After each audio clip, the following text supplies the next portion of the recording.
سمجھ رہے ہیں؟ جو مانگو وہ جو آپ کی چاہت ہے، لیکن جو ہو رہا ہے اس پہ راضی رہو. مانگو وہ جو آپ کی دل کی چاہت ہے. یہ نہیں مانگو کہ اللہ تو جو ہے نا جس طرح سے چاہتا ہے بس ویسا ہی کر دے. یہ عبدیت کے خلاف ہے. ہم بھکاری ہیں. بھکاری کبھی کسی کے پاس آ کے بولے سیٹھ صاحب سے کہ آپ کا دل چاہتا ہے تو پیسے دے دیں، نہیں چاہتا تو آپ نہ دیں، آپ کی مرضی ہے. وہ دے گا ہی نہیں، وہ سمجھے گا بہت بڑا سیٹھ ہے یار یہ تو، بلکہ وہ الٹا قرضہ مانگے گا آپ سے، یار 20 روپے مجھے دے دو بھائی تم. بھکاری اپنی حاجت شو کرتا ہے. بھکاری یہ بتاتا ہے کہ میرے ہوتا بھی ہے نا تو کہتے ہیں میرے پاس کچھ بھی نہیں ہے، مر رہا ہوں میں. اللہ چاہتے ہیں کہ میرے سامنے بھکاری بن کے بیٹھا کرو، سیٹھ بن کے، کہ اللہ ویسے تو ایسا مسئلہ ہے کہ کچھ ضرورت ہی نہیں ہے. ہاں شکر کے طور پہ تو یہ کہو کہ کچھ ضرورت نہیں ہے، لیکن یہ کہو کہ اللہ تو نے مجھے ہر نعمت دی ہے، مگر میں کم بخت نالائق کمزور اتنا ہوں کہ جب تک مزید نعمتیں مجھے نہ ملے، مجھے یہ میری نالائقی ہے، مجھے اور چاہیے، تاکہ ناشکری بھی نہ ہو نا. اے اللہ تو نے مجھے بہت نوازا ہے، تیری نعمتوں کے سمندر میں ڈوبا ہوا ہوں، مگر ہوں بھکاری تیرے در کا، مستغنی نہیں ہوں، مجھے اور چاہیے، کیونکہ میں بڑا نالائق ہوں. میں تھوڑی سی بھی ٹینشن میں مجھ سے برداشت بولو نہیں ہوتی. ساری چاہتیں دے دے بس تو. حدیث میں آتا ہے اللہ سے یوں دعا نہ مانگو کہ اللہ اگر تو چاہتا ہے تو میری حاجت پوری کر دے، نہیں چاہتا تو رہنے دے. یہ نہیں مانگو، کیونکہ اللہ کو پہ زبردستی تو کوئی بھی نہیں کر سکتا. تو ہم نے تو بھکاری بن کے اللہ کو دکھانا ہے کہ اللہ میری تو کام تو نے کرنا ہے. ایوب علیہ السلام جب بیمار ہوئے نا تو ان پہ جب شفا ملی ہے تو سونے کی ٹڈیاں کی بارش ہوئی ہے، تو وہ فوراً جمع کرنے لگے کہ ایک بھی ٹڈی رہ نہ جائے، سونے کے نا اتنے وہ. تو اللہ نے کہا کہ اے ایوب تو پیغمبر ہے، میں تو تجھے اس سے مستغنی کیا، تجھے مال دیا، تو ایک بھی نہیں چھوڑ رہا. تو ایوب علیہ السلام نے کہا اللہ میں تیری رحمت سے مستغنی بولو نہیں، بہت دیا ہے لیکن اگر تو مزید دے رہا ہے تو اور چاہیے.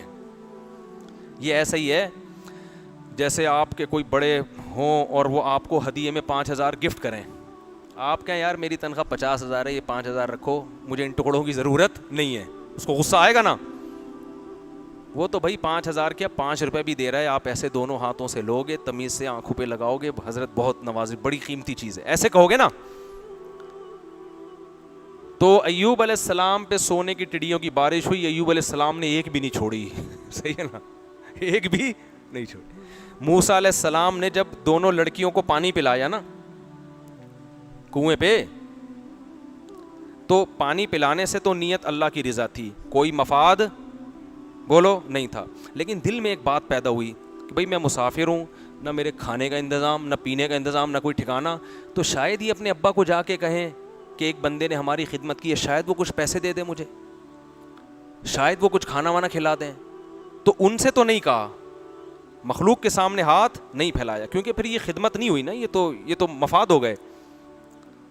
دل میں جب خیال آیا تو اللہ سے کیا کہا کہ اللہ ان سے امیدیں نہیں ہیں مگر تجھ سے امیدیں ہیں، اور اگر ان کے دل میں کوئی ایسی بات آتی اور مجھے کچھ اجرت مل جائے تو میں تیری رحمت سے مستغنی نہیں ہوں. ربی انی لما انزلت الی من خیر فقیر. درخت کے نیچے کھڑے ہو کر دعا مانگ رہے ہیں، اللہ اگر تو نے میرے ساتھ کسی بھلائی کا ارادہ کیا ہے تو یہ آپشن ضائع نہ ہونے دینا، کر لے وہ بھلائی، میں فقیر ہوں، محتاج ہوں. یہ نہیں کہہ رہے کہ اللہ میں نے تو ان کو پلایا پانی تیری رضا کے لیے، اب ایسا نہ ہو کہ ان کے دل میں پیسے ویسے دینے کی بات آ جائے اور یہ مجھے گھر لے جائیں اور ٹھکانہ مل جائے. یہ میں تو ایسے ہی زندگی گزاروں گا ننگے پاؤں اور تھکا ہوا، اور ایسے ہی میں عادی ان چیزوں کا. تو مجھے اور آزما، میں دیکھ میں ابھی مزید بھوکا رہ کے دکھاؤں گا، 6 دن اور بھوکا رہ کے دکھاؤں گا تیرے لیے. یہ اسٹائل اللہ کو پسند بولتے کیوں نہیں ہے. تواضع پسند ہے. اللہ مخلوق کے سامنے نہیں مگر تیرا محتاج. اللہ کو آپ کی ادا اتنی پسند آئی، اللہ نے کہا موسیٰ صرف روٹی پانی کا انتظام نہیں ہوگا، شادی کا انتظام کرا دوں گا میں تیری، ہے نا، کیونکہ اجنبی آدمی کو بیوی بھی تو چاہیے نا ایسے علاقے میں. اللہ نے ایسے خاندانی جگہوں پہ حضرت موسیٰ کی شادی کرا دی اور پوری پراپر جاب کا انتظام ہو گیا، بکریاں چراؤ یہیں کھانا پینا آپ کا. 10 سال کے بعد بیوی کو لے کے جانا، فرعون بھول بھلیاں ہو چکا ہوگا، وہ اللہ نے پھر جاتے ہی فرعون کے پاس ہی بھیج دیا ڈائریکٹ. ٹھیک ہے نا. تو مستغنی نہیں ہونا ہے، سمجھ رہے ہو. اللہ سے کیا کرنا ہے؟ بھکاری بن کے مانگنا ہے. تو اللہ تیری نعمتیں بہت ہیں مگر اور چاہیے. تو کیا بات چل رہی تھی؟ ہاں لیکن جو مقدر میں ہو اس پہ راضی رہنا ہے. مل جائیں نعمتیں ٹھیک ہے, نہیں ملیں بھائی اللہ کی یہی مرضی ہے. تو اللہ کی یہ چاہت ہے, اللہ کی یہ خواہش ہے کہ میرے در کے بھکاری بن کے. دیکھو جلدی افطار کا حکم کیوں ہے ہمیں پتہ ہے؟ اللہ کی خاطر ہم بھوکے پیاسے رہتے ہیں. غروب آفتاب کے بعد اللہ کی طرف سے اب بھوکا پیاسا رہنے کا حکم نہیں ہے. اب افطار میں جلدی کا حکم کیوں ہے؟ اب فنٹر مت بنو کہ اللہ تو نے حکم دیا تھا 14 گھنٹے کے روزے کا, تو کیا سمجھتا ہے ایسے 14 میں تو 18 کا رکھ کے دکھاؤں گا. سورج غروب ہو گیا, سائرن بج رہا ہے, اب میں 4 گھنٹے اور بھوکا رہوں گا. یہ عبدیت کے خلاف, یہ غلاموں کا یہ کام نہیں ہوتا, بھکاریوں کا یہ کام نہیں ہوتا. بھکاری کیا کرے گا؟ پہلے سے پکوڑے بنانا شروع کر دے گا وہ, ٹھیک ہے نا, بیوی سے اثر کے بعد اس کو ٹینشن دینا شروع کر دے گا, بیگم افطاری کا ٹائم ہونے میں آدھا گھنٹہ رہ گیا, 1 سیکنڈ بھی تاخیر ہوئی نا تو اچھا نہیں ہوگا. یہ ادا اللہ کو پسند ہے بھائی. اللہ ہم تو بھوک پیاس ہم سے برداشت نہیں ہو رہی, بھوک تو سب کو لگ رہی ہوتی ہے, نہیں لگ رہی اس کا مطلب پیٹ خراب ہے آپ کا. بھوک لگ رہی ہوتی افطاری کے وقت میں, تو اللہ نے حکم دیا, نبی نے حکم دیا, دسترخوان پہ آ کے بیٹھ جاؤ تمیز سے, ٹھیک ہے نا, بیٹھ جاؤ, انتظار کرو, اللہ کی نعمتیں رکھی ہوئی ہیں. جیسے ہی سورج غروب ہونے کا اعلان ہوگا فوراً کھانا شروع کر دو, یہ بتانے کے لیے کہ ہم فنٹر نہیں ہیں, ہم تو محتاج ہے بھائی.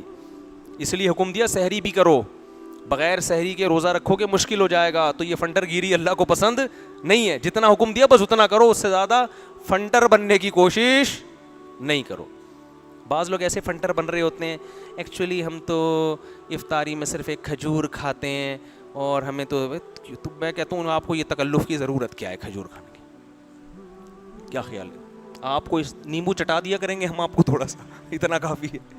بعض لوگ ایسے مجاہدے کروا رہے ہوتے ہیں نا, میں کہتا ہوں بھائی ہم تو کھاتے ہیں تمیز سے یار, ہاں غلط چیزیں نہ کھائیں, ٹھیک ہے, مزہ آتا ہے خدا کی قسم, ہر لقمے پہ مزہ آتا ہے, ایسا رگیں تر ہوتی ہیں. ہمارے نبی کیا دعا مانگتے تھے افطاری کے بعد؟ ذهب الظما, پیاس چلی گئی, وابتلت العروق, رگیں تر ہو گئیں, یہ مزے الگ, وثبت الاجر انشاء اللہ, اور اللہ نے چاہا تو روزے کا اجر بھی اعمال میں لکھ دیا گیا. ایک بہت بڑی نیکی ہمارے میزان کے ترازو میں لا کے اللہ نے ڈال دی ہے. حضرت حکیم اختر صاحب رحمہ اللہ تعالیٰ فرمایا کرتے تھے, جب عید کا چاند نظر آیا کرے نا تو رونا دھونا نہیں کیا کرو, ہائے ہائے ہائے رمضان چلا گیا, ہائے ہائے ہائے ہائے رمضان یہ ہو گیا. اللہ خوشی دلا رہا ہے کہ بھائی 1 مہینے کی ٹینشن تھی ختم ہو گئی, اب کھاؤ پیو موج مستی کرو, اب کھاؤ پیو, یہ اللہ نے ثواب لکھ دیا تو خوش ہو جاؤ. حکیم اختر صاحب فرماتے تھے اعتکاف کی رات جب چاند نظر آئے نا, اعتکاف ختم ہو, خوشی خوشی گھر جایا کرو.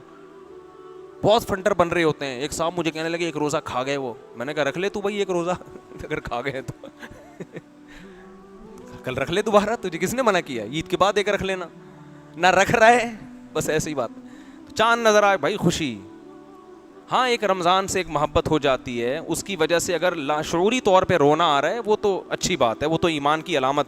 لیکن بیٹھ کے پروگرام ہو رہا ہوتا ہے بعض لوگوں کا رونے کا, ہائے یہ کیا ڈائلاگ چل رہے ہوتے ہیں, تو ہائے ہوئے کرنے کی ضرورت نہیں ہے. خوشی کا دن ہے بھائی, خوشی مناؤ.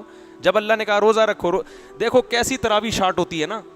اگر چاند کا اعلان نہیں ہوا اور 10 رکعت تراویح پڑھ چکے تھے آپ, 12 رکعت پڑھ چکے تھے, جیسے ہی اعلان ہوا 13ویں رکعت کی امام کو اجازت نہیں ہے کہ بھائی جو مجاہدہ تھا اللہ کی طرف سے کیا ہو گیا, ختم. ہمارے والد صاحب بتاتے تھے ایوب خان کے دور میں, یہ ہلال کمیٹی نہیں تھی نا صدر ایوب خان کے دور میں, تو چاند کا بڑے گھبلے ہوتے تھے. ایک دن عید کے دن اعلان ہوا ہے کہ آج عید ہے, یعنی 30واں روزہ رکھا ہوا تھا, 11 بجے اعلان ہوا کہ چاند نظر آ گیا تھا رات, تو سب نے فوراً 11 بجے روزہ توڑا ہے. کیوں توڑا بھائی؟ علماء نے کہا روزہ رکھنا کیا ہے, حرام. کیوں توڑا؟ اس لیے کہ آج اگر روزہ رکھا تو اللہ نے تو روزے ختم کر دیا, آپ اللہ سے آگے نکلنے کی کوشش کر رہے ہو. اسی وجہ سے عید کا روزہ کیا ہے, حرام ہے. اور ہمارے نبی عید کے دن عید الفطر میں صبح کھا کے آیا کرتے تھے, حالانکہ آپ ناشتہ نہیں کرتے, لیکن عید کے دن پہلے کھاتے تھے, یہ بتانے کے لیے کہ آج ہمارا روزہ نہیں ہے, ہم پہلے کھائیں گے. بقرعید میں پہلے کھانا سنت نہیں ہے. اب فرق کیا, عید دونوں عیدیں ہیں بھائی, یہاں روزے ختم ہوئے ہیں یہ بتانے کے لیے کہ آج ہم صبح بھوکے نہیں ہوں گے, پہلے کھائیں گے بعد میں نماز پڑھیں گے. اور بقرعید میں ایسی کوئی حکمت نہیں ہے, کھاتے ہی آ رہے ہیں, آج ہم جو ہے نا اللہ جو ہمیں گوشت کھلائے گا اس سے کھانا شروع کریں گے ہم, وہ اللہ کی ضیافت ہے. تو بار بار جگہ جگہ اسلام آپ کو گائیڈ کرتا ہے, ایسی گائیڈنس آپ کو خدا کی قسم کسی مذہب میں نہیں ملے گی. تو اللہ کے در کے محتاج بن کے اللہ سے مانگا کرو. پھر بھی کوئی مصیبت آ جائے تو کیا کرنا ہے؟ صبر. اللہ تعالیٰ سمجھنے کی عمل کی توفیق عطا فرمائے. وما علینا الا البلاغ.